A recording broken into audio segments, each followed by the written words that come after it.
prière vous asseoir. De l'autre côté, presse.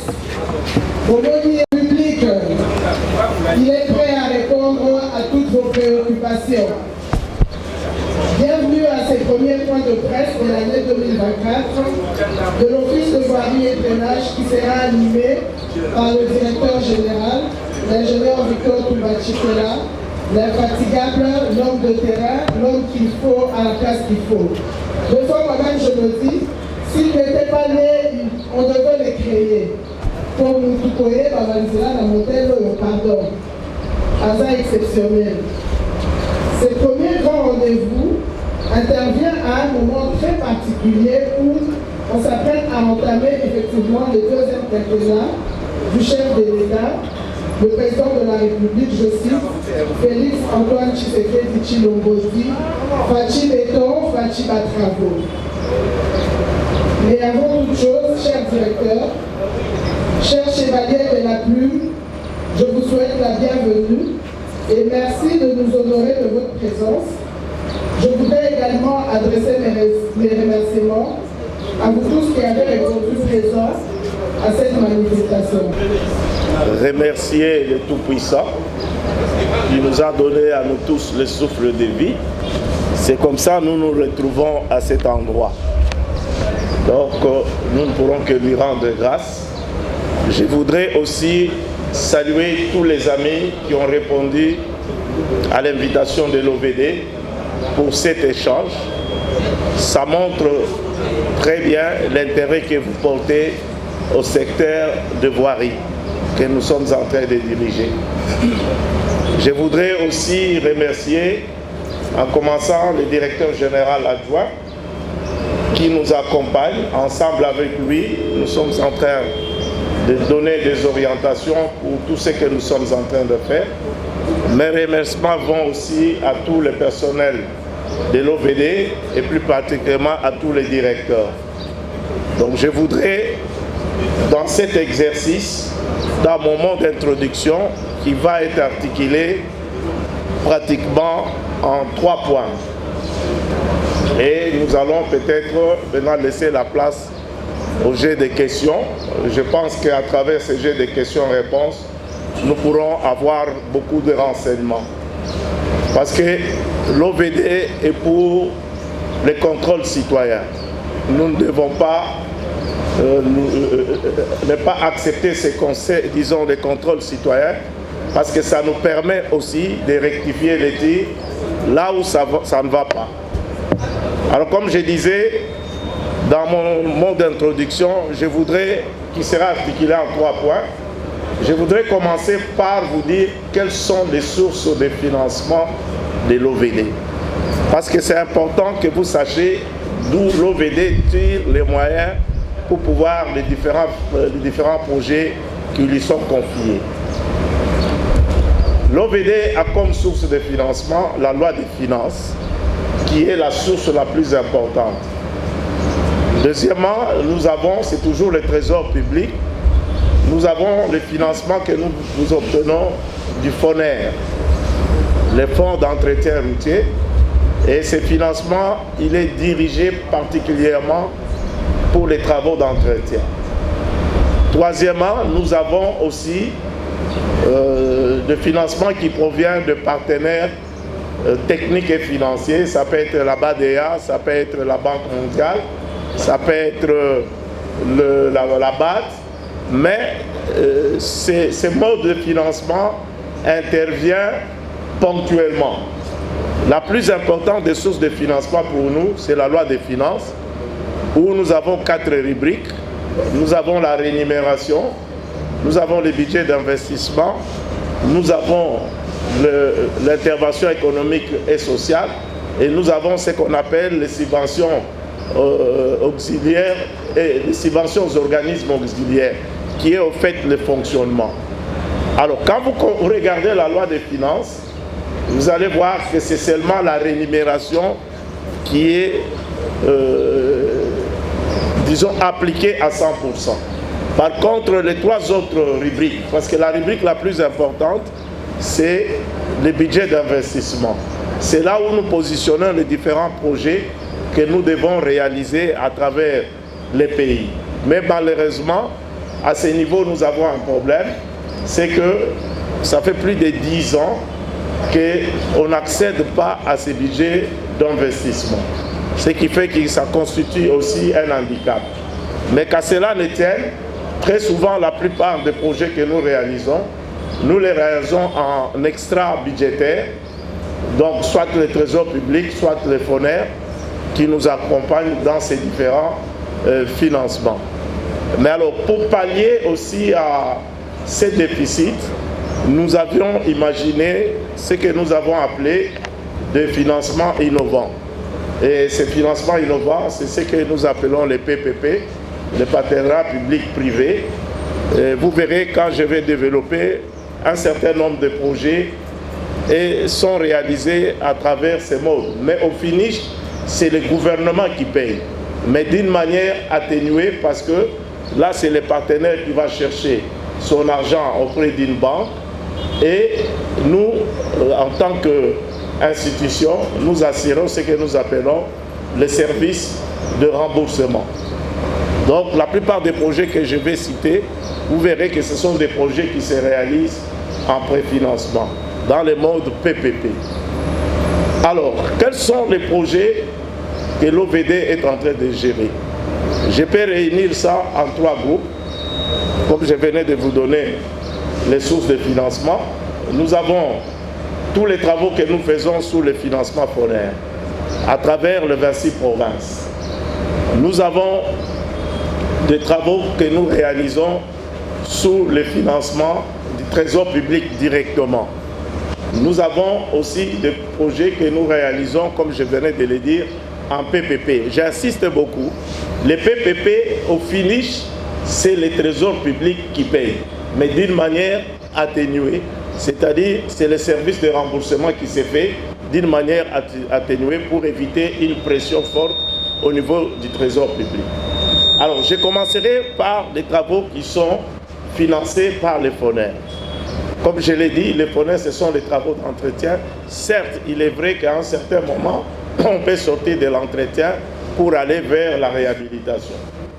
Et là, pour pouvoir réaliser ces travaux, nous faisons un programme qui est d'abord validé au niveau des provinces et nous consolidons ces programmes au niveau de la direction générale que nous soumettons à notre tutelle qui est le ministre des Travaux publics, des infrastructures et travaux publics, qui lui valide. Dès qu'il valide, le document est envoyé au niveau de FONER avec qui nous signons un protocole d'accord et puis nous émettons ce que nous appelons les requêtes de financement. Alors, quels sont les travaux? Pour ce type de travaux, vous avez ce que nous appelons les points chauds. Vous avez les travaux de curage que nous sommes en train de réaliser dans cette ville. C'est financé en grande partie par les FONER, disons en totalité par les FONER. Alors, je vais vous citer quelques projets qui ont été réalisés dans le cadre de ce financement pour la ville de Kinshasa. Vous avez 14e RI, a été réalisé avec le financement FONER. Vous avez la 2e République qui a été réalisée, nous sommes en train d'y travailler avec le FONER. Vous avez aujourd'hui, peut-être beaucoup de gens ne le savent pas, nous sommes en train de réaliser avec la direction provinciale une route qui va relier Zolana avec LDK. Ça s'appelle la route Zamba-Ndangi. Ceux qui connaissent Zamba-Ndangi, ils peuvent aller voir. Nous sommes en train de faire les travaux de relier Zolana avec LDK. Ça, ce sont des travaux qui sont en train d'être réalisés avec le FONER. Nous avons, pour la ville de Kinshasa, nous avons aussi les travaux que nous réalisons au niveau du colonel Mpia. J'ai parlé de la 2e République qui sont financés par le FONER et tous les travaux que vous voyez de curage. Alors, en ce qui concerne les travaux de curage, il faut souligner un élément important. Tous les travaux de curage qui s'exécutent dans la ville, ce n'est pas l'OVD. Il y a des travaux qui sont initiés parfois par les bourgmestres, il y a des travaux qui sont initiés par l'hôtel de ville, mais nous avons des travaux qui sont initiés par l'Office de voirie et drainage. Et nous opérons dans les 4 districts. Et là, nous insistons beaucoup parce que très souvent, les gens nous interpellent en disant « vous avez kiré, mais vous n'avez pas évacué ». Le projet de kirage est un projet qui a 2 postes, qui est le kirage et l'évacuation. Et quand nous payons les différents PME qui interviennent avec nous dans ce travail, s'ils n'ont pas évacué, nous n'allons pas les payer. Donc, là où l'OVD travaille, nous faisons l'équirage, mais nous faisons aussi l'évacuation. Certes, il est vrai, dans la ville, il y a beaucoup de choses qui sont en train d'être réalisées en termes d'équirage. Bon, évidemment, comme nous sommes les gestionnaires de ces réseaux, quand les gens voient ça, on nous appelle très souvent. Parfois, nous sommes obligés nous-mêmes de pouvoir intervenir afin de pouvoir évacuer ces travaux. Voilà les travaux pour la ville de Kinshasa que nous faisons avec les fourneurs. Maintenant, si nous allons en province, dans les 26 provinces, nous avons des travaux que nous réalisons avec les fourneurs. Vous avez, par exemple, dans la ville de Kananga, nous avons réalisé un certain nombre de travaux de lutte anti-érosive avec les fourneurs, les financements fourneurs. Je citerai ceux qui connaissent la province du Kasaï central. Je citerai l'érosion Mamou Carmel. C'est une érosion emblématique qui avait 5 têtes que l'OVD a pu arrêter. Nous avons l'érosion Kamulumba, nous avons l'érosion SNCC, nous avons l'érosion IKA, nous avons l'érosion Kachi, nous avons l'érosion plutôt qu'on réalise avec le financement de la Banque mondiale, c'est l'érosion pyrique, MONUSCO, que nous-mêmes nous avons commencé, mais avec le financement de la Banque mondiale, on est en train de continuer à travailler, à faire les travaux. Nous avons, avec les dernières pluies qui ont eu lieu à Kananga, où il y a eu la pluie du 26 décembre, où il y a eu même des morts, nous avons à peu près 7 sites sur lesquels nous sommes en train de travailler. C'est les sites Mpokolo, Bethel, Kanyoka, Aza, les sites EFO sur lesquels nous sommes en train de travailler. Et je tiens à souligner toujours à travers les travaux d'élite anti-érosive que nous sommes en train de réaliser dans le Kasaï central, nous avons, la ville de Kananga a connu une rupture en termes de desserte de l'eau. Parce qu'au niveau de l'érosion Kanyoka, les tuyaux de la régie des eaux ont été emportés et ça fait que plus d'1 mois, il n'y avait pas de l'eau à Kananga. Mais grâce au travail que l'OVD a fait, aujourd'hui, la desserte en eau a été reprise. Quand nous allons en Bougimaï, nous avons l'érosion Bobo qui a été maîtrisée, nous avons l'érosion Hollandais, nous avons l'érosion Bouimulomba, nous avons l'érosion Loubilanchi, nous avons l'érosion Collecteur Kalonji, nous avons l'érosion Bel Air, nous avons l'érosion au niveau de l'école Kadiche Moulenda, que nous avons maîtrisée. Et ça, c'est l'OVD qui a pu maîtriser. Mais nous avons 2 autres érosions qui sont en train d'être travaillées par les tierces, c'est-à-dire par les entreprises. C'est l'érosion Mlabampoï avec CGCD et l'érosion Monseigneur Congolo avec Safricas. Ceux qui connaissent Mbujimaï, c'est l'érosion Mbala Chitolo qui a fait plus de 30 ans. Aujourd'hui, si vous allez, cette érosion est en train d'être maîtrisée. Vous avez l'érosion Mlambampoï, malheureusement pour cette érosion, nous avions commencé les travaux. C'était des travaux pour une valeur à peu près de 5 millions de dollars. Le Trésor public a payé 1,5 million. Les travaux ont été bien exécutés. L'entreprise a travaillé pour 3,2 millions. Et après, ça fait 9 mois que le financement est arrêté. Et cela ne nous a pas permis de pouvoir continuer ces travaux. Et aujourd'hui, il y a une bonne partie de ces travaux qui ont été emportés. Nous sommes dans les démarches pour que le paiement puisse se faire rapidement, afin de reprendre en charge ces projets. Quand je vais à l'Issala, nous avons une érosion emblématique aussi. C'est l'érosion Tabora, que nous sommes en train de maîtriser. Nous avons maîtrisé à Bumba l'érosion sur l'avenue du port. Nous avons maîtrisé aussi, actuellement nous sommes en train de travailler à Bongandangaba, sur l'érosion du marché. À Tchouapa, nous avons l'érosion banque qu'on est en train de maîtriser. À Guémena, en dehors des travaux de route que nous avons fait, l'avenue Aérodrome, ceux qui connaissent Guémena, a été asphalté. Vous avez l'érosion Salongo sur laquelle nous sommes en train de travailler, mais nous avons aussi travaillé sur l'érosion Komingen, où on a eu à construire un grand ouvrage qui a permis à ce qui est la circulation en allant vers Bagata. Si je vais dans le nord Ubangi, nous avons fait avec toujours le financement forêt les travaux nous avons fait les travaux sur la place de l'indépendance où nous avons bétonné. J'ai oublié aussi de parler toujours à Boende où nous sommes en train de bétonner l'avenue de la Révolution. Parce qu'à Boende, il y a 3 grandes voiries structurantes. Nous avons les 2 autres que nous avons travaillé avec assainissement. Mais on en a fait des routes en terre. Mais maintenant, nous sommes en train de bétonner l'avenue de la Révolution en quittant l'aérodrome. Quand nous allons à l'Équateur, nous avons ceux qui connaissent l'Équateur, l'avenue Libération. Donc quand vous quittez l'aéroport pour aller au centre-ville, ça fait 7 km. Nous avons déjà asphalté 3,5 km. Il nous reste encore à pouvoir asphalter 3 autres kilomètres. Mais nous avons un problème à l'Équateur, c'est que l'approvisionnement en matériaux nous pose un problème parce que nous devons prendre les concassés à partir de Kinshasa pour les amener à l'Équateur.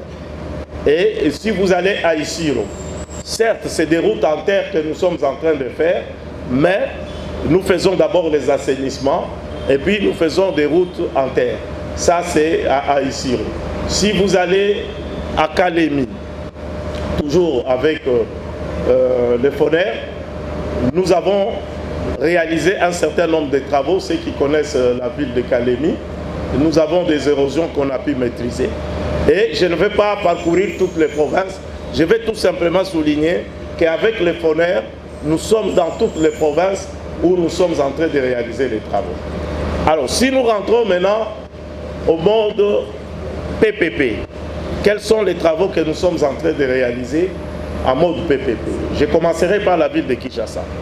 Dans la ville de Kinshasa, nous avons Tshilé-Gelou. Parce que peut-être beaucoup de gens ne savent pas que le programme Tshilé-Gelou est un programme qui était fait sur base de PPP. Aujourd'hui, dans la ville de Kinshasa, sur les 40 km qui devaient être exécutés dans le cadre du projet Tshilé-Gelou, nous avons déjà 25 km qui sont déjà faits. Peut-être dans les jeux de questions, si vous me posez les questions, je vais vous citer les avenues qui ont été réalisées dans le cadre du projet Tshilé-Gelou. Nous avons le projet moderne. Ceux qui connaissent le projet moderne, c'est plus ceux qui passent par l'IMET. Vous avez vu les travaux qui ont été faits sur 7e RI, 12e RI, 13e RI, 15e RI, 9e RI. C'est des projets modernes qui étaient 13 km. Et ceux qui passent par Lemba, ils voient ce que nous appelons les boucles de Lemba. C'est le projet qui a été réalisé dans le cadre du programme en mode PPP avec l'entreprise moderne. Et vous avez à Kimbase ce que nous appelons, ceux qui connaissent la maternité de Kisangani et de Kingasani, nous avons fait ce qu'on appelle les boucles Muboma. Terminées, c'est-à-dire les 13 km sont complètement terminés. Vous avez le projet ABC. Certes, ce projet nous pose un certain nombre de problèmes, mais on a quand même quelques réalisations qui ont été faites avec ces projets. C'est comme chaussée de Kimwenza. Vous avez les boucles de Lubangi qui a été fait dans le cadre de ce projet. Vous avez l'avenue Kwamutu, vous avez l'avenue Masikita, vous avez l'avenue BAT qui mène vers la cité du fleuve. Vous avez d'autres projets, l'avenue Sayo, mais qui flottent un peu. Peut-être dans les jeux de questions, je vous dirai pourquoi. Toujours dans la ville de Kinshasa, nous avons un autre projet qui se réalise, mais qui est payé par le Trésor public. C'est le projet de désenclavement de Kanluka. Je crois que ceux qui passent par là connaissent ce qu'étaient ces projets-là. À l'époque, on entrait par une route, on ressortait par cette route. Aujourd'hui, on peut partir de Kitambo Magasin. On prend l'avenue Ngaliema, qui est déjà asphaltée. Aujourd'hui, l'avenue Boboliko est en train d'être bétonnée, l'avenue Inongo comme l'avenue Mbandaka. Vous avez une partie de l'avenue Kwamutu et l'avenue Vivi. Vous avez l'avenue Cimetière. Vous avez l'avenue Louis. Et puis nous avons le pont au niveau de le pont Lubudi de 100 mètres qui est déjà fait. Et puis vous avez l'avenue Landou qui est terminée. Aujourd'hui, on est en train de voir comment améliorer entre l'avenue Libération et l'avenue Landou, où on va positionner un saute-mouton et réhabiliter aussi l'avenue Libération. Ça, c'est des projets qui sont en train de se faire. Vous avez aussi, toujours en mode PPP, vous avez le projet Kulumba. Nous voulons désenclaver l'avenue Lumumba. C'est comme ça qu'on fait ces projets de Kulumba. Aujourd'hui, ce projet connaît une avancée. On a connu un petit flottement par le fait que nous devons exproprier les gens sur au moins 3 km. Mais le projet est à marche. Vous avez l'avenue de la Paix qui est en train d'être fait. Ceux qui connaissent l'avenue de la Paix, c'est en passant par le pont Matété, en allant vers Riflard. Il y a au moins 5 km qui sont déjà asphaltés. Vous avez l'avenue des Carrières, c'est en bout, beaucoup de gens ne connaissent pas, que nous avons fait sur le financement Foner. Vous avez l'avenue Kimboala, que nous avons fait, bétonné. Il y a le premier lot, ça fait 1 km 600 que nous avons réalisé. Toujours dans le cadre de la ville de Kinshasa, je vais m'appesantir sur 0 tout parce que je sais c'est là où il y aura beaucoup de problèmes. Je vais revenir après. Donc nous avons ces différents projets. J'ai parlé du projet Tchilé-Gelou, j'ai parlé du projet ABC, j'ai parlé des projets modernes qui sont, j'ai parlé aussi des projets Kulumba qui sont. Vous avez pour le moment aussi, il y a une route qui est en train d'être travaillée, c'est l'avenue BAT.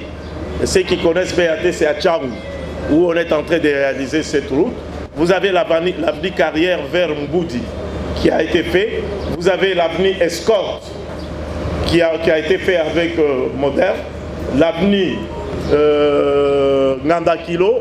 Vous avez dans le cadre de Tchilé-Gelou, vous avez Donna Béatrice, Mayala, l'avenue des maternités bétonnée. L'avenue Ngandakilo qui a été bétonnée.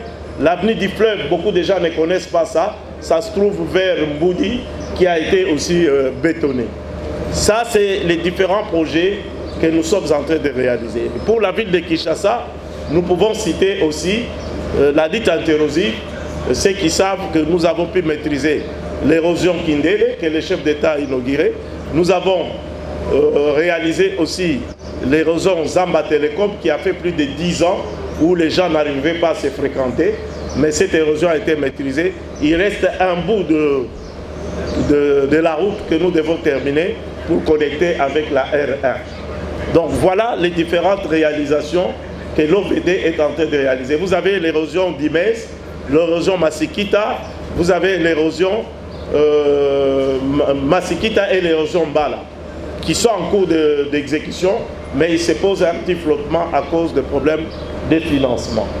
Donc c'est pour vous dire que l'OVD est dans la vision du chef de l'État qui veut développer les infrastructures. Nous avons les résultats. Vous savez, la ville de Kinshasa, nous gérons 3600 km. Sur les 3600 km, nous avons 600, disons on peut arrondir à 700 km qui sont des routes asphaltées. Si vous faites la différence, vous avez à peu près 2800 qui sont des routes en terre, pour lesquelles jusque-là on a des programmes, mais on n'a pas le financement. Parce que nous insistons toujours sur le fait qu'il y a la planification physique. À côté de la planification physique, il faut qu'il y ait la planification financière. Parce que si vous n'avez pas les moyens, vous ne saurez pas faire les travaux. C'est comme ça parfois, vous voyez certains travaux qui commencent, mais à un certain moment, vous voyez, ça pose un problème, il y a un certain flottement, c'est à cause des financements. Je citerai le cas du projet 3 communes que nous avons lancé. 3 communes, ça prend la commune de Lemba, la commune de Gombe et la commune de Kassabou. Ceux qui partent à Kingabwa, ils vont voir qu'on a travaillé sur l'avenue Kulumba, on travaille sur l'avenue Lumumba, on travaille sur l'avenue Koweït, on travaille sur l'avenue, j'ai oublié les noms. Et quand vous allez à Kasavubu, vous avez l'avenue Lissala, vous avez l'avenue Opala, vous avez l'avenue des Sports qui est en train d'être travaillée dans le cadre des 3 communes. Et ceux qui sont en ville, autour de Kadeza, Kadekom, vous voyez, il y a beaucoup de travaux qui sont en train de s'exécuter. Ce sont des travaux de 3 communes. Le principe des 3 communes, c'était que nous devons, l'entreprise devait préfinancer 20%. Dès qu'il atteint les 20%, on commence les paiements. Mais malheureusement, la plupart des entreprises ont atteint les 20%, mais le trésor public n'a pas encore commencé à décaisser. Et vous avez aussi les travaux aussi qui vont vers Fiki, disons, oui, vers, comment ça s'appelle, Botel Fikim. Vous avez l'avenue Mobutu et l'avenue Simbous. Ce sont des projets qui se réalisent dans le cadre des 3 communes, mais malheureusement, les entreprises ont atteint 20%, mais on attend les paiements du côté des trésors publics pour permettre à ce que les entreprises puissent continuer les travaux.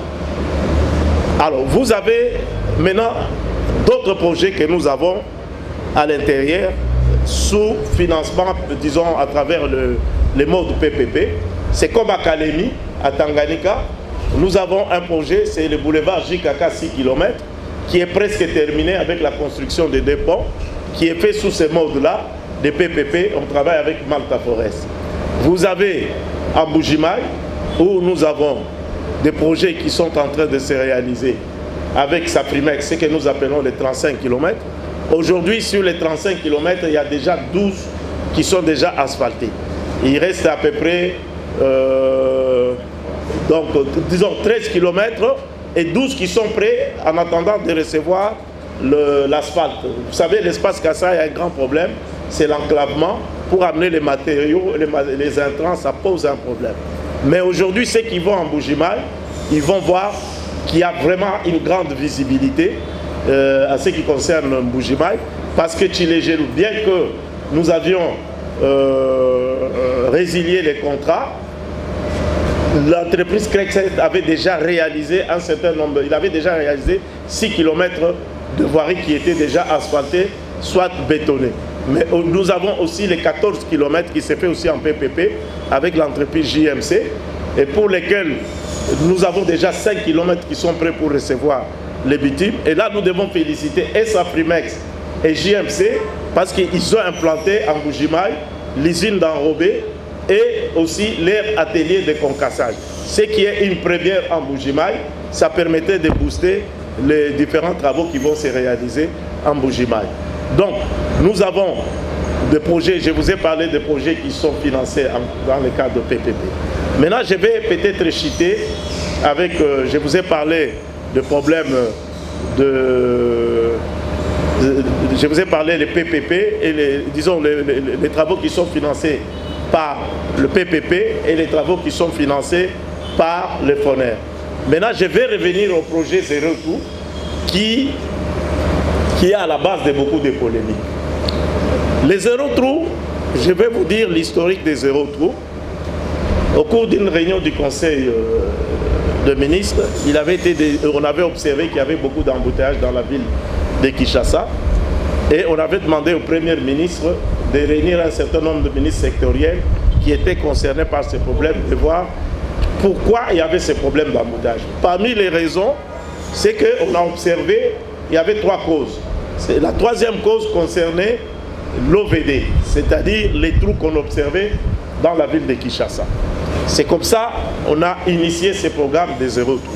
Alors là, il faudra qu'on s'entende très bien dans la notion des Zéro Trou. Les Zéro Trou, tels que c'était énoncé, on n'avait pas la prétention de dire que tous les trous de Kinshasa seront terminés avec ce programme. Je vais vous le démontrer. Ce programme de Zéro Trou, quand il a été conçu, c'est un programme de 31 millions de dollars avec des lots et 49 acteurs. Le premier lot a été payé entièrement, ça faisait 15 millions et nous avons terminé complètement les travaux de 24 acteurs. Je crois peut-être au moment opportun, peut-être on pourra vous donner des documents qui vont vous donner les noms des abris sur lesquels nous avions travaillé. Et le deuxième lot, qui faisait 16 millions de dollars, pour lesquels le gouvernement a déjà payé 12 millions, il reste à payer 4 millions. Au moment où on avait conçu ce programme, il était dit qu'on devait faire les travaux en 6 mois. Et le gouvernement devait décaisser chaque mois 5 millions de dollars. Malheureusement, le rythme des travaux, parce qu'il faut reconnaître, on n'a pas que les infrastructures. Le gouvernement fait face à beaucoup de problèmes. Nous avons les aspects sécuritaires, on a eu les élections à pouvoir organiser, et il y a eu Covid qui a dû perturber dans le programme de trésor public pour faire face à cet engagement. Ce qui fait qu'aujourd'hui, il reste encore à payer 4 millions. Alors, dans le deuxième lot, sur les 12 millions qui ont été payés, aujourd'hui, les travaux qui ont été exécutés, c'est des travaux de 14 millions de dollars. Ça signifie les entreprises, il n'y avait pas que les entreprises, il y avait 9 entreprises plus la régie. Et les 9 entreprises ont été recrutées sur base d'un appel d'offres. Comme les missions de contrôle ont été recrutées sur base d'un appel d'offres avec toute la procédure convenablement. Mais qu'est-ce qui se passe? La plupart de nos routes se trouvent dans ce qu'on appelle une situation de déformation plastique. Ce sont des routes qui doivent subir en principe une réhabilitation totale comme Chile-Gelou, comme Moderne. Mais quand on fait les zéro trou, c'est ce que nous appelons la réhabilitation partielle. C'est dans les sections dégradées. Donc si vous voulez juger l'OVD, il faut les juger dans les sections où l'OVD a travaillé. Mais si vous émettez des jugements sur des endroits où l'OVD n'a pas travaillé, vous direz l'OVD n'a rien fait, il y a beaucoup de trous. Certes, c'est vrai, il y a des trous, on n'a pas travaillé partout. Je vais vous le démontrer. Les zéro trous que nous avons fait ne fait que 85 km. Parce que les zéro trous concernent les routes asphaltées. Je vous ai donné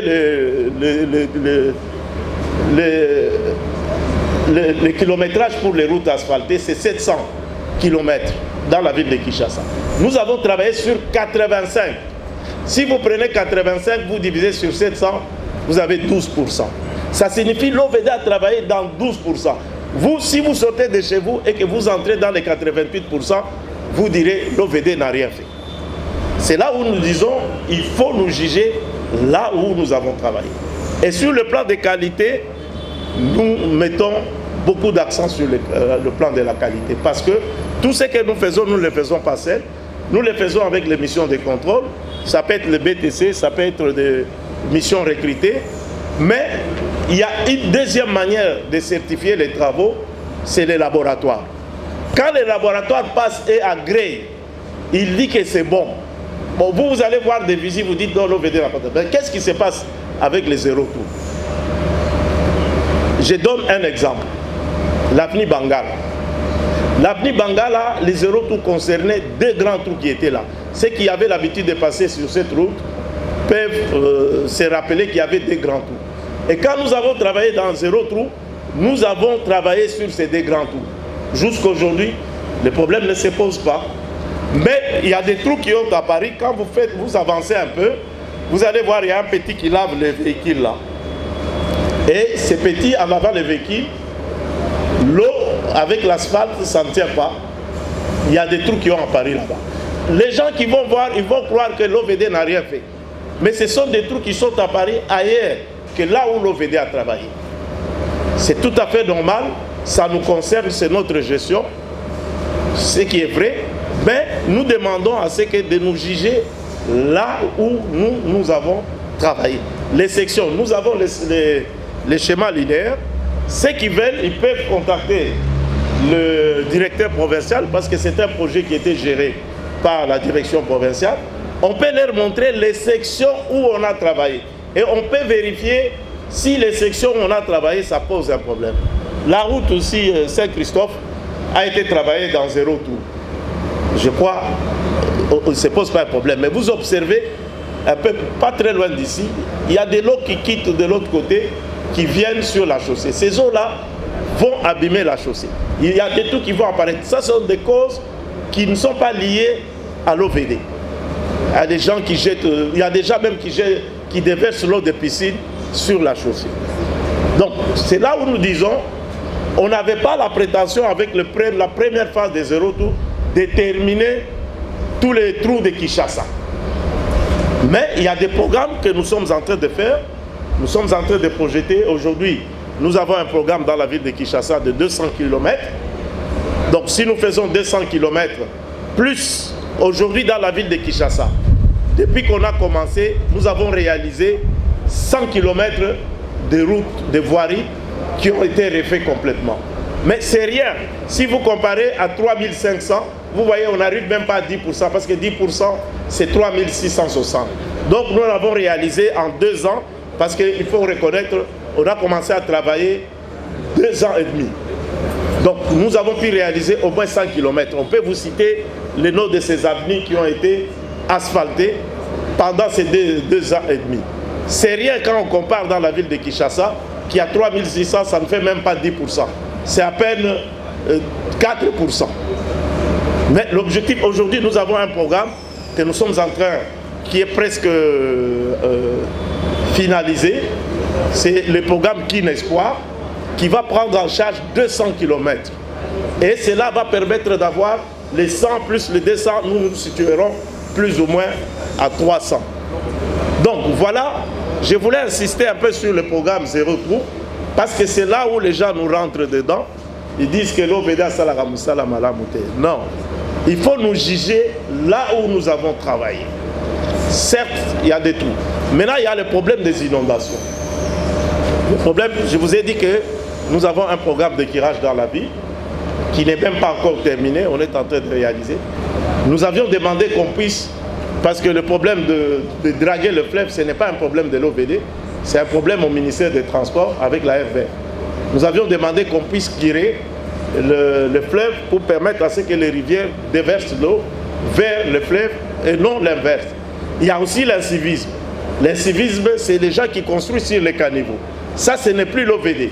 Ça, c'est les autorités municipales ou urbaines qui doivent jouer. Je vous cite un cas. Vous êtes sur poids lourd, vers Bolloré. Je crois que vous voyez quand il pleut, qu'est-ce qui se passe? Vous avez de l'eau qui traîne même 5 jours à cet endroit. Mais il y a un dépôt pharmaceutique qui est là-bas, qui a construit sur les caniveaux, qui ne permet pas à ce que l'eau puisse aller au fleuve. Qu'est-ce que l'OVD va faire? L'OVD ne peut que signaler aux autorités pour qu'ils interviennent. Vous avez le cas de Yolo. Il y a quelqu'un qui a construit au rond-point Ezola, il y a un bâtiment à l'étage qui est sur le collecteur. Tous les eaux qui viennent des Campisa de Yolo ne savent pas sortir. Quand il pleut, vous avez les inondations. Quel est le problème de l'OVD là? Donc je pense que c'est important de comprendre ces choses-là. Je crois que je vais m'arrêter, je ne vais pas éterniser la parole. J'ai voulu donner un petit mot d'introduction et nous restons à votre entière disposition.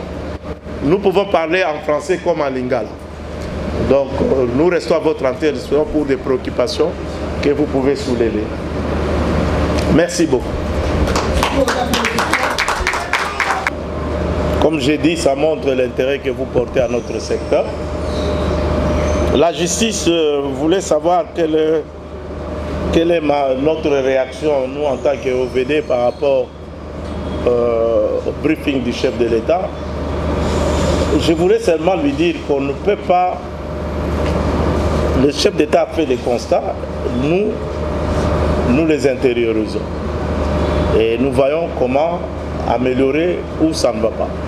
Donc, ce sont des orientations que le chef d'État a données. Ça nous permet de pouvoir intérioriser et voir ce que nous pouvons faire pour nous améliorer davantage. C'est comme ça, nous disons, le contrôle citoyen que vous faites ici, c'est un contrôle qui nous permet aussi de nous améliorer. Nous ne pouvons pas avoir la prétention de tout bien faire.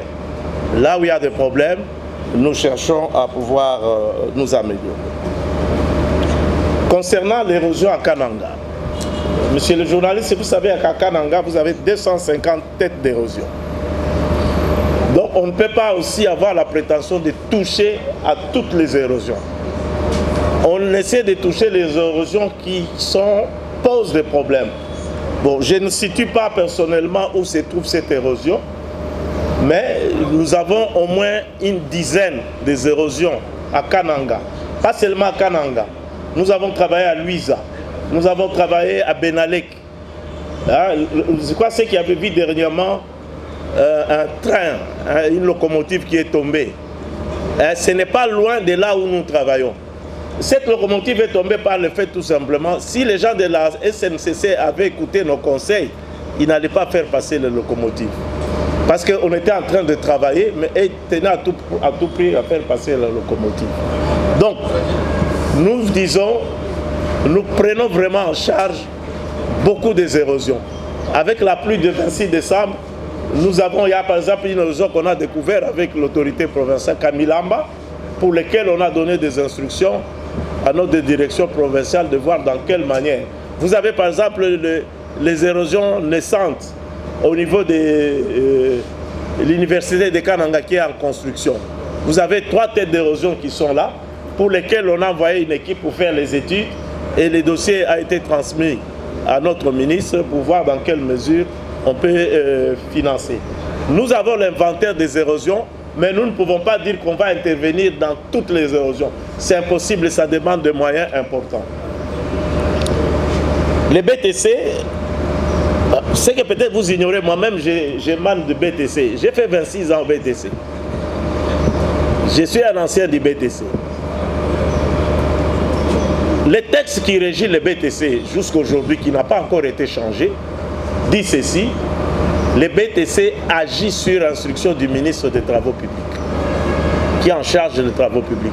Donc, si on ne les actionne pas, il ne peut pas être dans tous les chantiers. Deuxième chose, c'est que, bien que le BTC est implanté un peu partout, mais il ne peut pas être partout au même moment. C'est peut-être ça la difficulté. Il faut leur laisser le temps de pouvoir s'implanter convenablement. Mais nous-mêmes, nous utilisons le BTC. Dans tous les travaux qui sont financés par le FONER, tous les travaux qui sont financés par le FONER, c'est le BTC. Nous venons de confier au BTC à Kavivira des travaux de 10 km, c'est le BTC. Nous sommes avec Ambujimai, les 14 km, c'est le BTC qui assure le contrôle. Donc on n'est pas contre le BTC. Mais vous devez savoir aussi quelque chose. Le ministère des Travaux publics agrée les bureaux de contrôle et les bureaux des études. Si vous ne leur donnez pas le travail, même pourquoi vous les agréez? Ils ont le droit aussi à la vie. C'est ce qui fait qu'il y a des moments, comme dans Zéro Trou, je vous ai dit, les 9 entreprises qui ont travaillé ont été contrôlées par les bureaux d'études que nous avons recrutés par une procédure normale. Et en ce qui concerne la DPK, c'est la DPK qui a, disons, en ce qui concerne le DPK, c'est le BTC qui assure le contrôle. Nous ne refusons pas le BTC. Moi-même, je viens de là. Je vous ai dit, j'ai fait 26 ans au BTC. Donc, il n'y a pas de problème. Vous parlez des problèmes de rétrocommission. Bon, je ne sais pas où est-ce que... qui vous a dit qu'on fait des rétrocommissions. Il ne faut pas tomber dans les pièges des gens qui racontent n'importe quoi. J'ai vu une vidéo dernièrement où quelqu'un écrit « Il y a un étranger qui est venu donner les invisibles au DG ». Mais, aucune précision. Les étrangers. Mais combien des étrangers on reçoit dans ces bureaux? Donc tous les étrangers qui viennent nous amener les invisibles. Donc il n'y a pas de ces problèmes-là. Vous savez, ça fait 2 ans que nous avons la patrouille financière ici chez nous. L'inspection générale des finances passe au peigne fin tout ce que nous faisons comme dépenses. Si on a volé de l'argent, je crois que ça pouvait se savoir. Je ne pense pas que c'est parfois des spéculations. Les gens n'ont pas de preuves. Ils racontent ce qu'ils pensent. Et nous, notre conscience étant tranquille, on ne s'occupe pas de ça, nous travaillons. C'est ce qui est important. Pour la presse avec la DPK, je crois que ça ne pose pas de problème. Vous avez votre collègue qui est à côté, là, vers Maman Lydie. Elle travaille avec la DPK, c'est le point focal en termes de presse avec le point. Il faut l'approcher. Je ne pense pas que la direction provinciale refuse de travailler avec la presse, je ne crois pas. Il faut approcher Maman Lydie qui travaille avec la DPK, comme vous faites avec Maman Gogo, faites ça avec Maman Lydie. Alors, Maman Lydie a posé la question pour savoir, quand on fait les PPP, il y a des procédures. Oui, il y a des procédures. Il est vrai, parfois, on fait les gré à gré par le fait que nous argumentons. Parce que les gré à gré aussi est un mode de passation de marché. La loi dit seulement il faut motiver pourquoi vous faites ça. Si quelqu'un apporte son financement, vous voyez, c'est déjà, nous sommes dans le peuple, c'est lui qui apporte le financement. Nous pensons, on argumente et on a les avis de non-objection. Nous passons à la procédure. On ne le fait pas n'importe comment. Nous avons les avis de non-objection de la direction du contrôle des marchés avant de passer. Le gré à gré est un mode de passation de marché. Mais c'était à Lingala. Ah, il m'avait posé une question à Lingala.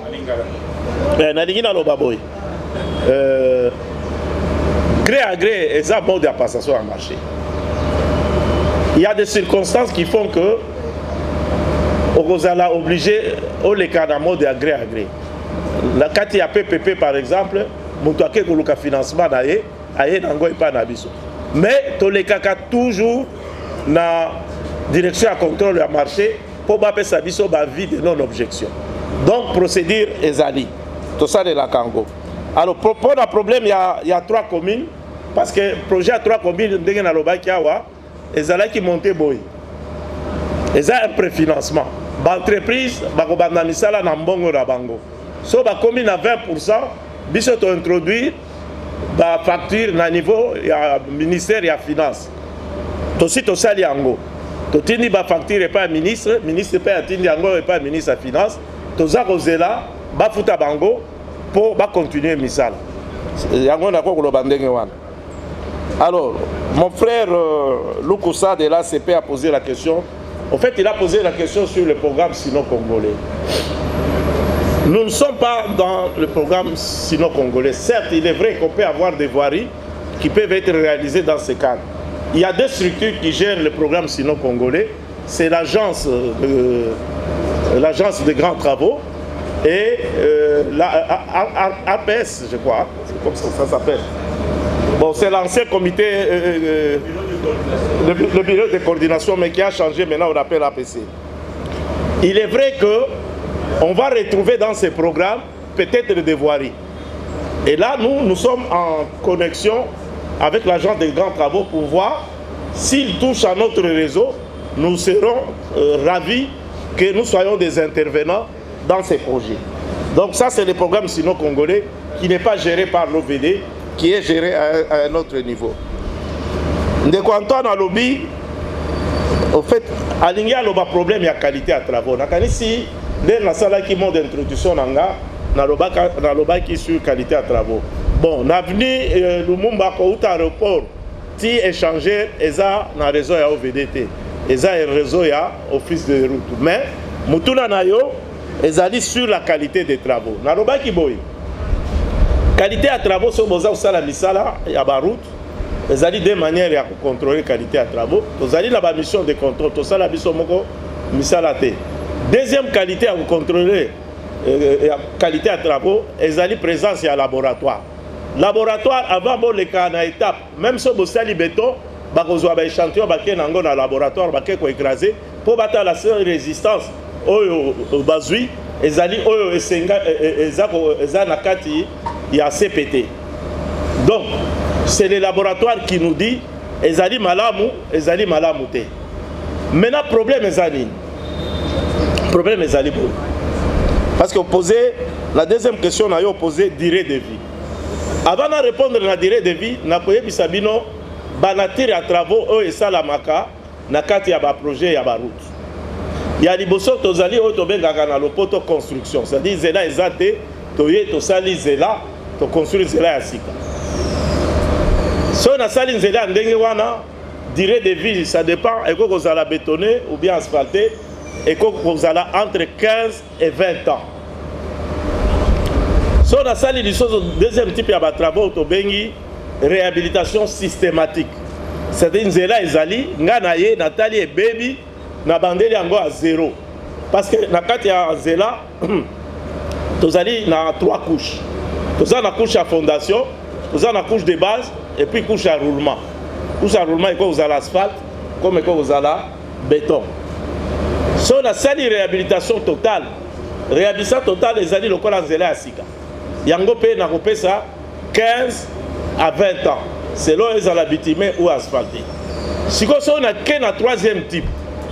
Troisième type ezali réhabilitation partielle. Nakoya ko travailler kaka na kati ya ba section e baby. Nako travailler ba section mususu te.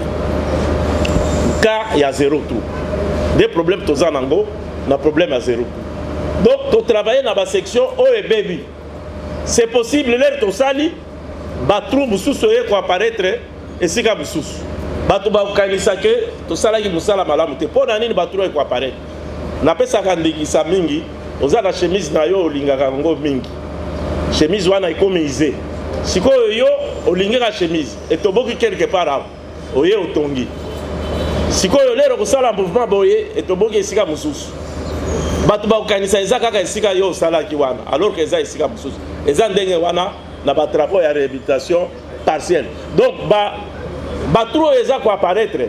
Eza ba trou et apparaître peut-être biso to site aussi ici misala. Na pesi ndingisa avenue Kasavu. Na yebisa ki bino bisika nini to travail ki na avenue Kasavu.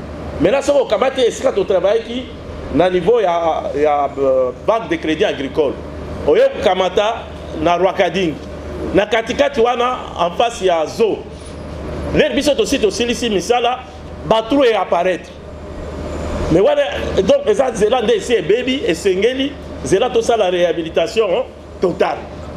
Réhabilitation totale eza lokola ba chile genou ba ABC lokola ba travaux to ça ya wana limité wana eza réhabilitation baza bato ba yebi par exemple na limité quartier industriel depuis 2020 to ça li ba misala est-ce bon ni mabulu eza wana eza te wana eza réhabilitation complète. Maintenant to zali na quatrième type wana pona kopesa direct to yeba quatrième type nde oyo to bengaka na lingala bibaba bamba zele baby bomona ka parfois batu na biso baza otambola baza ko boucher ba trou wana to kopesa direct parce que zele c'est baby déjà wana to tikaka to protéger pour fluidité à circulation et salam. Donc c'est ça le problème, il faut qu'on yeba nature à travaux pour na koloba durée de vie ya misala yango na rien appelle ça et il n'y a pas de quoi Antoine. Nous sommes en train de le suivre. Mais c'est Vicky Mpohi, oui. Dilandos c'est ça, non, c'était en Lingala. Dilandos c'est ça, na kati ya Chilejelu. Na kanisi ba oyo baza ole kawana ba moni que to si to bétonner to sali ba caniveau ti na suka. Sikoyo to za ko bétonner. To telemi pona nini? To telemi parce que esika to komi nzela est comme 4 mètres. Tu vois ça la nzela 4 mètres té. Yango wana tolobi il faut to ça la expropriation pour na permettre to za au moins 7 mètres. Mais boyebi opération ya expropriation est facilité. Ezali to ça la kango na hôtel de ville. Il faut bâtir la commission aya kotala pour to buka bandako et permettre siko to za la 7 mètres. C'est la seule raison pour laquelle misala wana eteleme esika oyo basi ba bétonner. Si on te résout le problème d'expropriation, nakanisi tokozongela musala wana mala. Kinshasa toujours sur les eaux particuliers. Est-ce qu'il faut espérer un jour que cette situation change? Comment il va vous coûter combien et avec qui faire ce travail-là? Ensuite, c'est un problème de route en République démocratique du Congo. Combien d'années faut-il au total pour que la RDC ait plus ou moins des routes viables et que toutes les provinces sont reliées? Est-ce qu'on peut rêver dans ce sens-là? Après combien de temps? C'est un projet que nous sommes en train de suivre de près. Alors, il y a ceci. Pour Maman Mobutu, nous avons des situations. Nous avons les travaux qui rentrent dans le cadre des zéro trou. C'est l'avenue Barouti, Barouti Santé, l'avenue DPK SNEL. Je crois qu'il y a l'avenir électricité, si je me trompe pas. L'avenir SNEL. Ça, c'est dans le cadre des travaux de zéro trou avec l'entreprise Socorico. Mais vous avez des travaux qui se font sur l'avenir Fondation, où il y a beaucoup de problèmes ces derniers temps. Parce que j'ai les vidéos avec moi. Même ce matin, la population de là m'a envoyé les vidéos. Et là, nous avons dit intervenir auprès de l'entreprise pour qu'ils reprennent les travaux. Je crois que j'ai une vidéo où l'entreprise a repris les travaux. Parce qu'il s'est passé quelque chose, c'est-à-dire quand ils étaient en train d'approvisionner le chantier, un de leurs camions est allé tomber dans un caniveau et ça cassait le caniveau. Alors quand il a plu dernièrement, ça a eu des inondations dans les parcelles. Et pour le moment, l'entreprise a déjà repris les travaux. Nous sommes derrière, mais ce sont des travaux qui ont été passés par l'hôtel de ville et non pas par l'OVD. Nous voulons spécifier ça clairement. Mais en ce qui concerne les travaux de Socorico qui rentrent dans les travaux de zéro trou, je vous ai dit tout à l'heure que le deuxième lot, sur 16 millions, on nous a payé 12 millions. Les entreprises ont travaillé 14 millions. Donc il y a un préfinancement de 2 millions. Aujourd'hui, les entreprises sont en train de bouder pour travailler. Parce qu'ils demandent à ce qu'on puisse les payer. Nous avons remis cette entreprise sur Socorico, qui a recommencé le travail, mais à cause des financements, malgré nos promesses, le financement n'est pas venu, qui fait que l'entreprise a arrêté les travaux pratiquement. Interrompu, pas arrêté, interrompu. Nous avons instruit la direction provinciale, je crois que le DPK est ici. Nous sommes en train de voir dans quelle mesure nous-mêmes nous allons reprendre ces travaux pour sécuriser les amis de Maman Mobutu. J'ai les vidéos, même ce matin ici, je crois les mêmes vidéos que vous parlez là, je les ai aussi avec moi. Et nous sommes en train de suivre de près cette situation. J'avais déjà instruit la direction provinciale de voir dans quelle mesure nous pouvons nous-mêmes récupérer ces travaux pour les faire. Et je crois que c'est ça la solution qui va être envisagée. Alors, la question de Maman Kisita, quel est le coût au kilomètre? Oui, bon, ça c'est un problème qui est sujet à beaucoup de problèmes.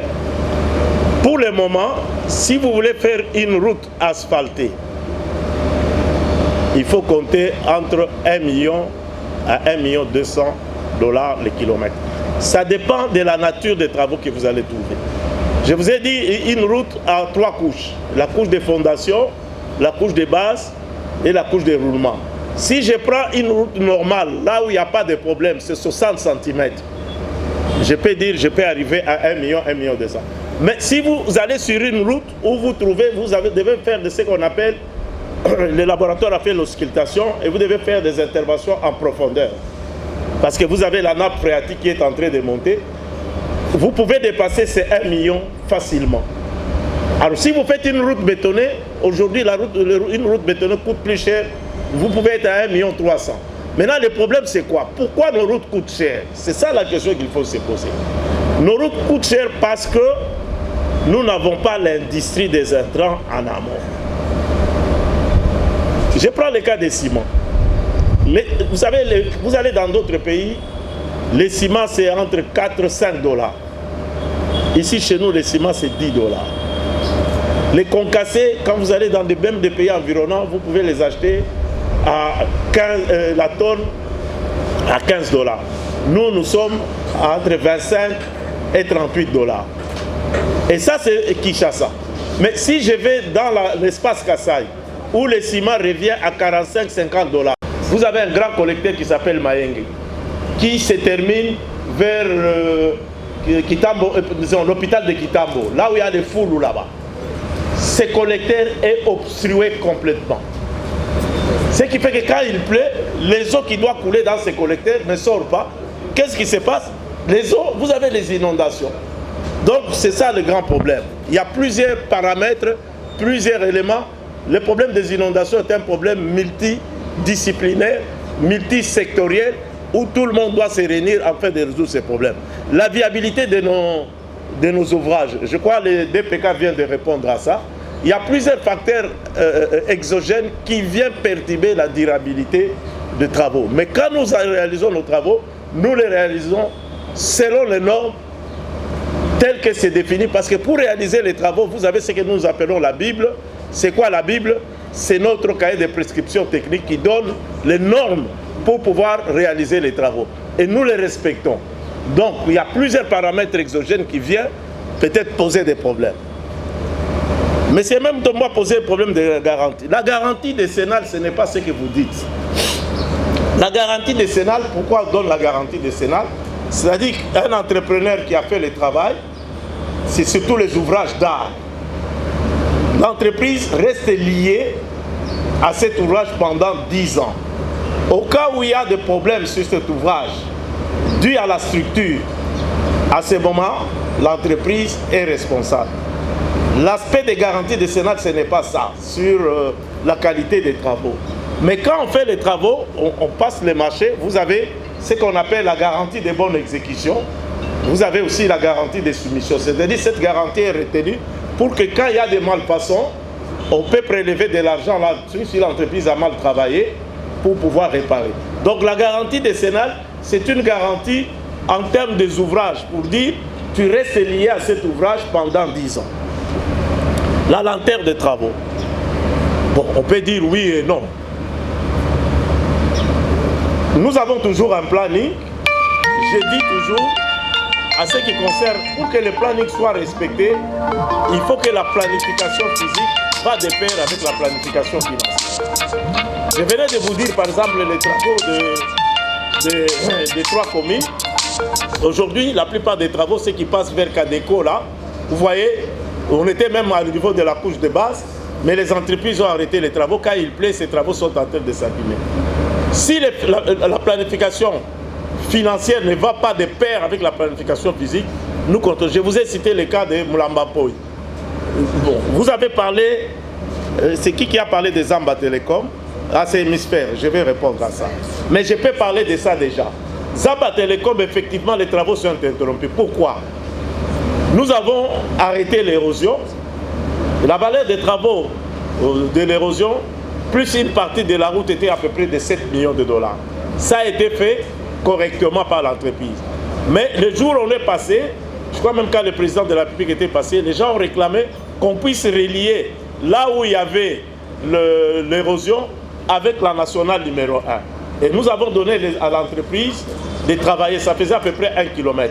Et le coût de ces travaux, c'était 1 150 000. L'entreprise a préfinancé les travaux à hauteur de 716 000 dollars.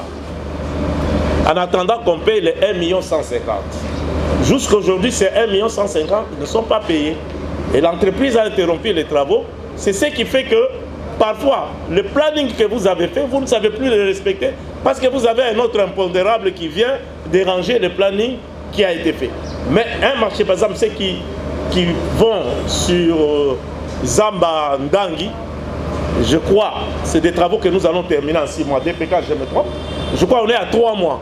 Je crois que les gens peuvent observer le rythme de travail qu'on est en train de faire. En 6 mois, ces travaux vont être terminés. Parfois, le délai d'exécution est perturbé par le fait que la planification financière ne va pas ensemble avec la planification physique. Là, je réponds aussi à une partie de la question de notre ami Patrick de Hémisphère. Alors, là, j'entre par rapport à Hémisphère. Je venais de répondre à une de ces questions. L'impact de la visibilité, oui. Je l'ai dit tout à l'heure dans mon moment d'introduction. Aujourd'hui, qu'est-ce que nous, l'OVD, nous pouvons présenter, par exemple, dans la ville de Kinshasa? Je vous ai dit, nous avons fait 100 km de voiries asphaltées ou bétonnées.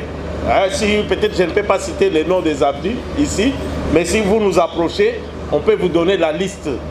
Donc ça a été fait en 2 ans.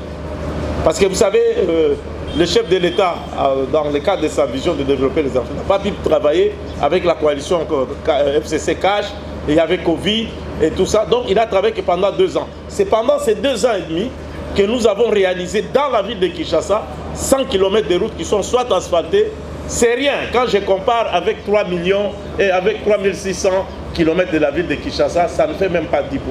Mais pour moi, je ne serais pas fier. Mais je vous ai parlé aujourd'hui d'une projection qui est en train d'être faite. C'est la construction, disons, le projet Espoir avec 200 km qui va commencer d'un moment à l'autre. Donc nous serons à peu près à 300 km. Est-ce que c'est suffisant? Je dirais non, ce n'est pas suffisant. Ça, c'est pour répondre aussi à Maman Kissita qui dit à quel moment nous aurons des villes dignes de ce nom. Oui, il y a un problème. Le problème, c'est quoi? Dans un premier temps, il faut ce qu'on appelle l'aménagement du territoire doit intervenir, qui doit nous définir les différentes orientations, comment nous allons développer nos villes. Et là-dedans, le ministère de l'urbanisme va venir pour nous faire les plans particuliers et les fonciers va faire les lotissements, parce que les fonciers aussi, c'est un problème aussi. Il va faire les lotissements et chaque ministère va puiser dans les plans d'aménagement du territoire pour pouvoir faire les différentes routes. C'est un programme, ce n'est pas en une mandature ni en 2 mandatures qu'on peut réaliser ce programme. Je crois que vous avez vu que les coûts des travaux, si vous faites $1 million au kilomètre, si vous voulez faire une route 10 km, il faut disponibiliser $10 millions. J'ai dit qu'il faut d'autres approches pour voir comment faire. Mais il faut qu'il y ait un programme. Et le programme doit être défini par l'aménagement du territoire, avec son plan d'aménagement du territoire. Et vous savez, dans ces pays, il n'y a que 2 villes qui ont des plans d'aménagement du territoire. C'est les villes de Kinshasa et Lubumbashi. Toutes les autres villes ont plan d'aménagement du territoire. Donc, il y a ces vides, ces déficits qu'il faut combler pour définir les différentes et permettre l'interconnexion. Aujourd'hui, nous avons un grand problème chez nous. C'est la cuvette centrale.